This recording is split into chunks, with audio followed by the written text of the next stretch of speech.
So Jesus gave himself because his captivity will set us free.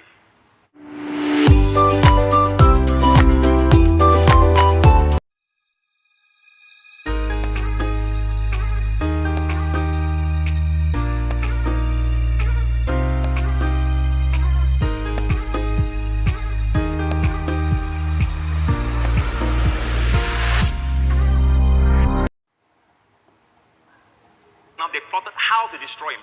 Let's look at the context. Why they plotted how to destroy him. What did he do? What crime did he do? Let's look at it in Matthew 12. Now when he had departed from there, he went to the synagogue, and behold, there was a man who had a withered hand. And they asked him, saying, is it lawful to heal on the Sabbath? That they might accuse him. Next. Then he said to them, what man is there among you? Jesus says, who has one sheep, and it falls into a pit on the Sabbath, will not lay hold of it and lift it out. Listen carefully. Here is a beautiful revelation of God's heart for those who are sick. He's saying, God's heart is towards those who are sick is like this. You're like a sheep that falls into a pit.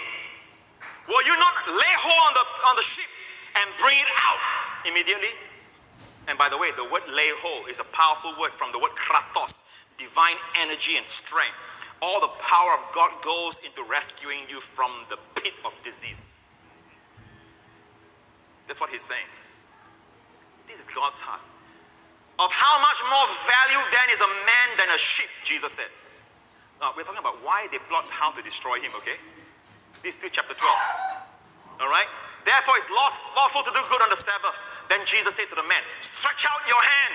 And he stretched it out, and he was restored as whole as the other. By the way, Luke, a physician. Luke is a doctor who wrote the book of Luke. Luke is a doctor by profession. Luke notices that it was the right hand. That means what? Not only Jesus healed the man, Jesus gave him back his means of livelihood. So what wrong has he done? And the man stretched his hand, and he was restored as whole as the other. Look at the next verse. Then the Pharisees went out and plotted against him how they might destroy him. Why? Because you healed on the Sabbath. No one heals on the Sabbath. Wow. For this reason, they plotted how to kill him. How? Poison? No. Chopper? No. Stones? No. I mean, they plotted how? Can you imagine having a council meeting to discuss how to kill someone?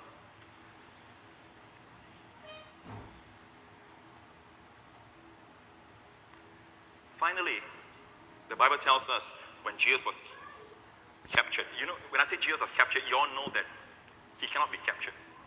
He's a king. One word, and they're all slain. You know, the Bible tells us they came to arrest him in the garden. And all his disciples all fled. And the soldiers was about to capture his disciples. Jesus says, you've got me.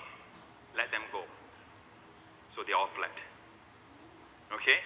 Then Jesus asked them, whom do you seek? And they said, we are here. And they're holding spears, brandishing torches and staves and swords. They are soldiers. And Jesus says, whom do you seek? And they say, we're looking for Jesus.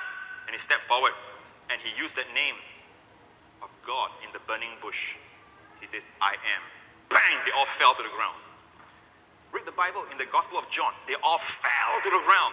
You know, when Moses asked God in the burning bush, if the people of Israel ask me, what is your name? What shall I say? God says, I am that I am. That means what? Blank check. I am. You're sick, I'm your health. You are poor, I'm your provider. You're oppressed by demons, I'm your deliverer. I am. Fill in the blanks. Then Jesus came saying, I'm the bread of life, I'm the water of life, I'm the resurrection, I'm the way, I'm the truth. Amen. So when they asked him, they told him, we seek Jesus, he stepped forward, he says, I am. They all fell. Hey, who is the captive? The divine captive captivated them. He waited for them all to get up, steady their helmets, take their swords, take their torches. And then twice it happened. They asked him again, we are here, we are looking for Jesus. I told you, I am. Now let this rest go. He gave himself to them. It's a picture of Samson in the Old Testament. Samson could unhinge heavy bars of gates. Samson, with a jawbone of a donkey, destroyed 1,000 of the Philistines, the enemies of Israel. But yet when the people of Judah came, when the people of Israel came to bind him, he gave in. He could destroy them. He can come against the enemies, but he cannot come against his own. So Jesus gave himself because his captivity will set us free.